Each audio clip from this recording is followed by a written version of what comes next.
Greetings, YouTube. Today I'm going to talk about yet another gaming book. This is the Pathfinder Classic Monsters Revisited. And the monsters they revisit in this are the Bugbear, Gnoll, Goblin, Hobgoblin, Kobold, Lizardfolk, Minotaur, Ogre, Orc, and Troll. And I think that this is kind of an interesting book.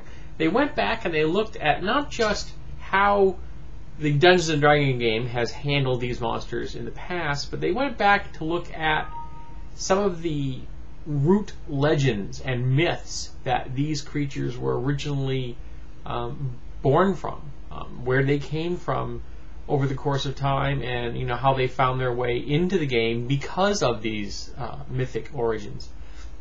And then they tried to take a more of an original slant on them, which I appreciated. And the goblins I thought were particularly good, because goblins are very important to the Pathfinder game. They're kind of like the iconic monster, I guess you could say.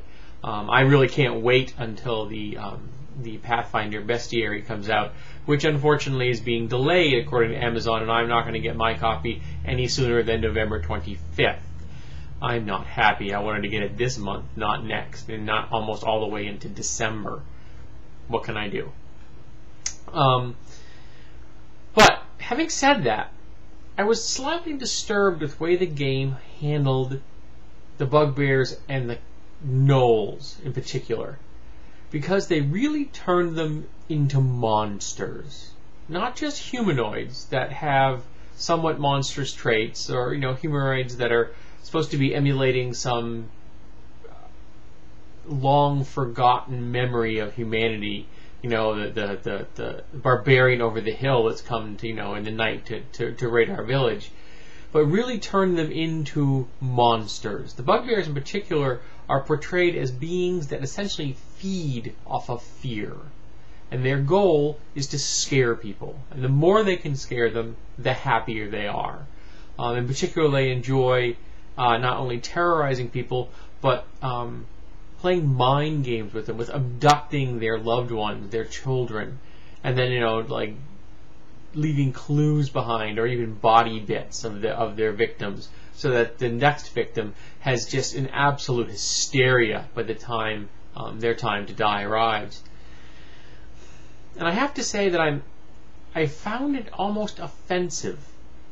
I've always been bothered when a monster entry says always chaotic evil, or always lawful evil, or always neutral evil. I see alignments when it's referring to a race, regardless of the race of the monster, humanoid or non-humanoid. I see alignments as a cultural category, as a tendency, not necessarily a carved in stone fact. That yes, you may come from a society that is by and large lawful evil, but you yourself don't have to be lawful evil. You could be lawful neutral. You could be chaotic evil. You could be neutral evil. Or you could be really exceptional and break completely away from your culture's alignment and head off in a different direction. You could be the outcast in the regards that say you're not evil. And it makes me think of the book I read called The Rape of Nanking. Very informative, very important book. I recommend it. Everyone who needs to understand World War II better to read this book. Incredibly depressing. Be warned about this. Incredibly depressing. But there was a European German individual living in Nanking, and he was one of the people that helped save countless Korean women from being raped and murdered by the Japanese.